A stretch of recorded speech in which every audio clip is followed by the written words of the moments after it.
पहले तो मैं आपका धन्यवाद देना चाहता हूँ कि आपने हमारे गांव के जो ज्वलंत मुद्दे हैं उसको ध्यान में रखते हुए हमारे ग्राम पंचायत अंतर्गत जो विषय है उसको लेने के लिए आप मेरी बाइट लेने के लिए आप गंगाजरी आए। उसके लिए मैं आपको ग्राम पंचायत गंगाजरी की तरफ से धन्यवाद देता हूँ। और जो विषय आपने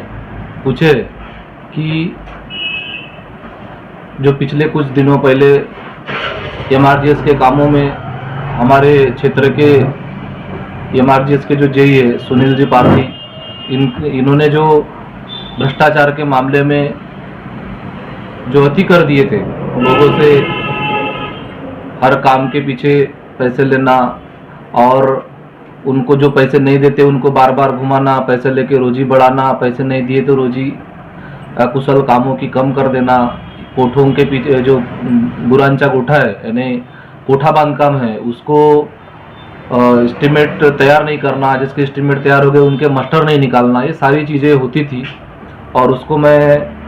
प्रशासन के सामने शासन के सामने लेकर आया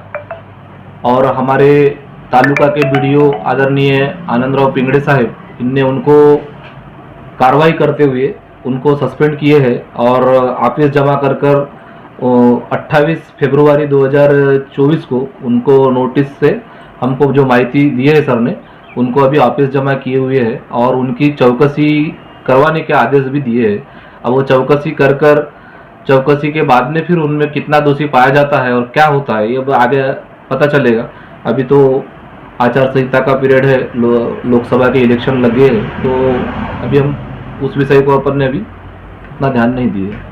ऐसे में आपको कैसे क्या पता चला कि गांव में जो है रोजगार सेवक और जो अभियंता है नरेगा सेक्टर के, वह पैसे लेते हैं, लोगों को लूटने का काम करते हैं और इस संदर्भ में आपने शिकायत कहाँ की?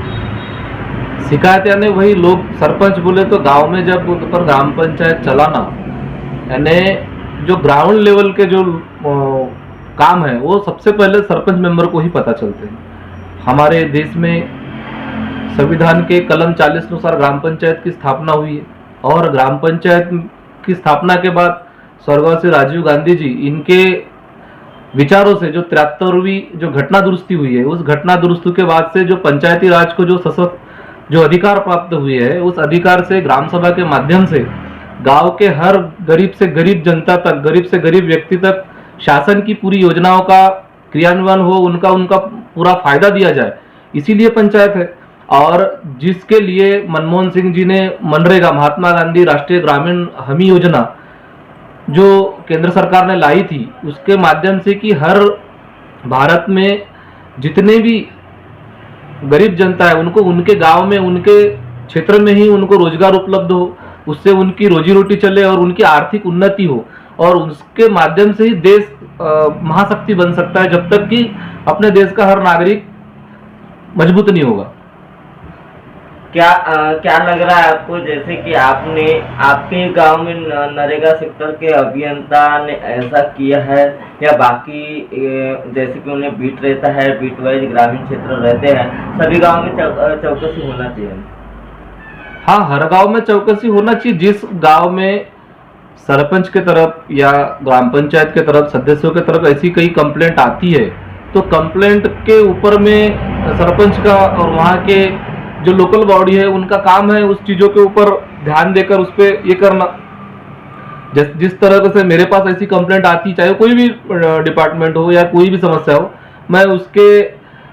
सॉल्यूशन निकालने के लिए मैं खुद उसमें कोशिश करता हूँ और संबंधित उस अधिकारी से, कर्मचारी से, जिससे भी संबंधित वो रिलेटेड वो समस्या है उसको सॉल्व करने की कोशिश करता हूँ। नहीं होता है तो उसके आगे जाने की कोशिश करता हूँ। इतना बड़ा ज्वलनशील मुद्दा रहने के बावजूद गांव में कई लोग आपके खिलाफ, कई लोग उनके खिलाफ, ऐसी काफी सारी बातें आ रही थी सामने और लेने नहीं लेने की भी वजह रही थी। कैसा है, राजकारण बोले तो